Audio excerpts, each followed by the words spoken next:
अवधूत चिंतन श्री गुरुदेव दत्त. श्री स्वामी समर्थ. जय जय स्वामी समर्थ.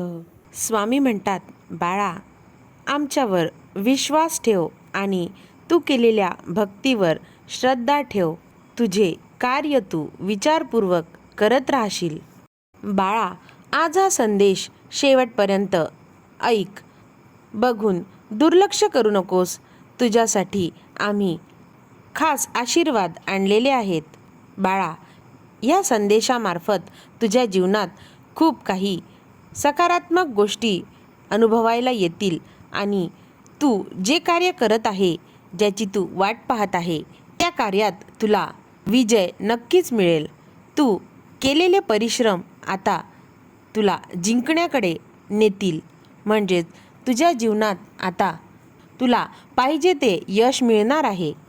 कारण बाळा, तू आमची जी भक्ती केली होतीस, आमचे जे नामस्मरण केले होते, त्यामुळे तुला तुझे कार्य करण्यासाठी मार्ग मोकळे झालेले आहेत आणि त्या मार्गावर आता तुझ्या जीवनात खूप मोठी इच्छा सत्यात उतरेल. स्वामी म्हणतात, बाळा, मनामध्ये जर विश्वास आणि श्रद्धा असेल तर कोणतीही गोष्ट अशक्य नसते. कारण त्यासाठी केलेली तू जिद्द आणि आमच्यावर ठेवलेला विश्वास हा तुला ती गोष्ट प्राप्त करण्याकडे वळवते. म्हणजेच आम्ही साक्षात तुझ्या पाठीशी उभे असतो आणि आम्ही आमच्या बाळाला कधीही खचू देत नाही. परंतु काही काळ असा येतो ज्यामध्ये आपल्याला दुःख हे सहन करावंच लागते. परंतु दुःख सहन करता करता आम्ही तुझी सहनशक्ती बघतो.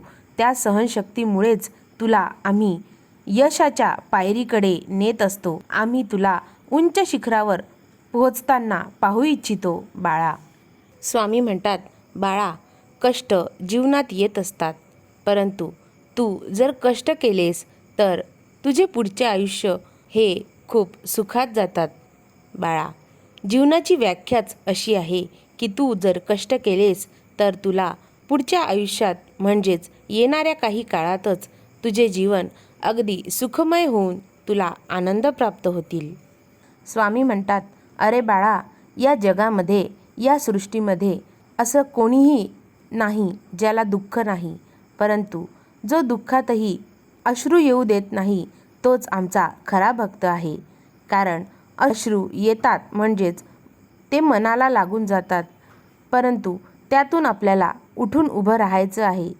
दुःख बाजूला सारून तुझे मन हलके करून तुला आम्हाला प्रत्येक गोष्ट सांगायची आहे. आम्ही तुला त्या प्रत्येक गोष्टीचे उत्तर नक्कीच देऊ. त्यातून तुला प्रत्येक गोष्टीला मार्ग दाखवू. स्वामी म्हणतात, बाळा, तू आमचा खरा भक्त आहेस ना, मग कधीही कोणाबद्दल वाईट चिंतन करू नकोस. कारण आम्ही तुझ्यासाठी खूप काही चांगल्या गोष्टी लिहून ठेवलेल्या आहेत.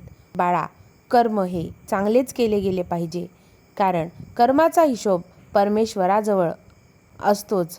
आपण केलेले चांगले कार्य, चांगले कर्म आपल्याला जीवनात कधीही अडचणीच्या काळात ते कामी येतात. कर्माची परतफेड ही याच जन्मी होत असते.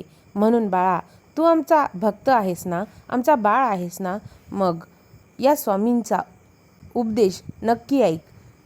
बाळा, तू नेहमी तुझे कर्म चांगले कर. जो अडचणीत असेल त्याची मदत कर आणि तुझ्या आईवडिलांना सुखात ठेव, आनंदात ठेव.